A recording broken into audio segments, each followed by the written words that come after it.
అందరికీ నమస్కారం అండి. మా అత్తమ్మ మాటకు స్వాగతం. ఈరోజు మెత్తళ్ళు చింత చిగురు వండుతున్నానండి, కర్రీ చేస్తున్నాను, చూపిస్తాను రండి.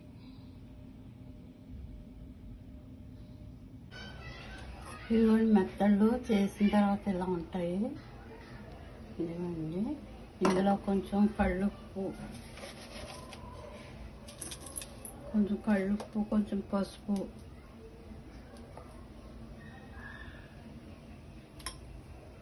కొంచెం పెరుగు వేసుకుని బాగా కడుక్కోవాలండి.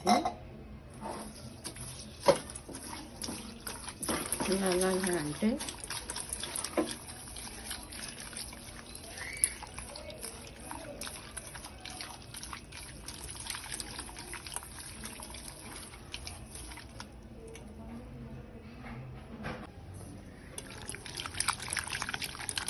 అనుకుంటే నీసు వాసన అది లేకుండా శుభ్రంగా ఫ్రెష్గా ఉంటాయండి.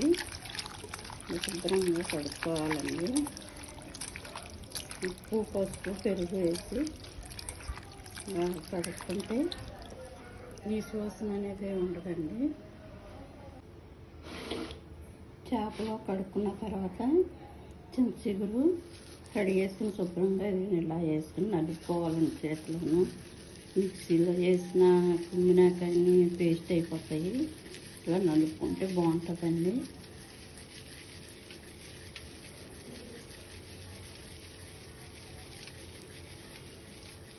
ఇలా నలుపుకోవాలండి. ఇలాగా ఇదిగోండి, నలిపిన తర్వాత చింతచిగురు ఇలా ఉంటుంది. ఇందులో కాళ్ళటి ఇవి ఉంటే తీసేసుకోవాలి. ముద్రాకులు, కాళ్ళలో ఇవి ఉంటే తీసేసుకోవాలండి.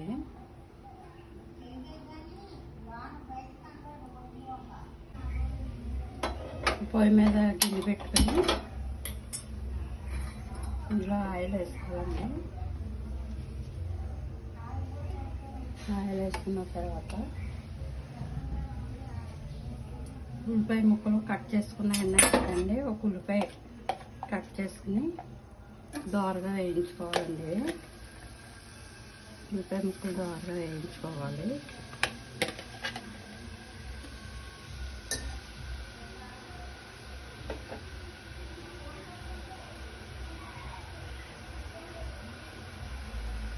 ఉల్లిపాయలు, పచ్చిమిరపకాయలు దోరగా వేయించుకోవాలండి.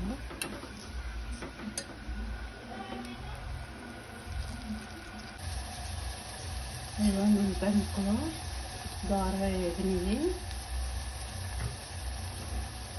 ఇందులో ఈ చేపలు ఉన్నాయి కదండి, ఎల్లంబ్రాలు, ఎన్నిలో వేసుకోవాలి.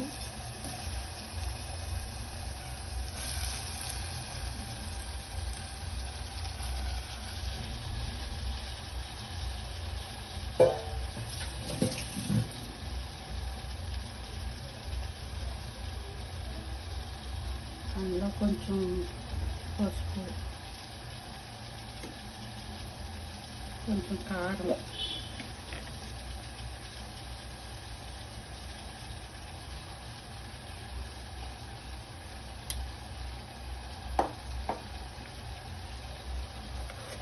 కొంచెం ఉప్పు వేసుకోవాలండి. వేసుకొని పైకి కిందకి ఇలా మెదుపుకోవాలండి. ఇలాగా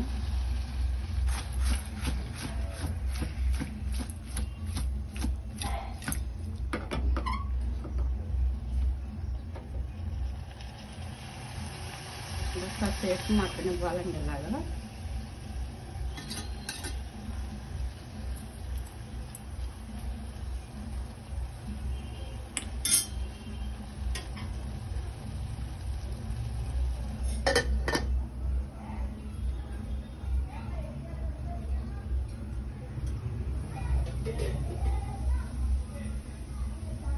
మగ్గిందండి.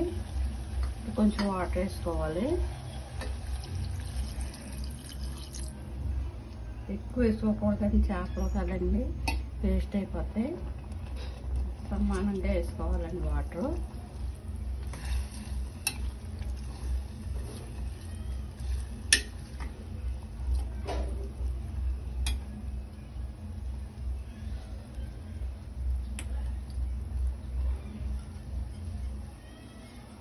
మూత పెట్టేసుకోవాలండి కాసేపు.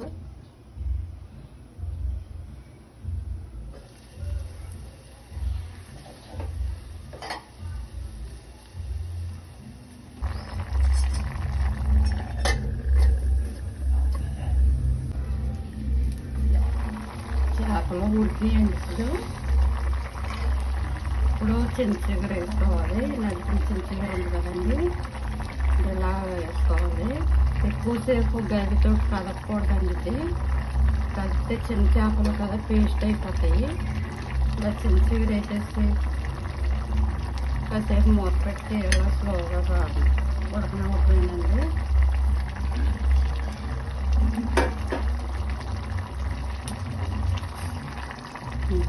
చింతచిగురు వేసేసి ఒక్కసారి పైకి కింద తిప్పేసి మూత పెట్టేసి చేయకండి.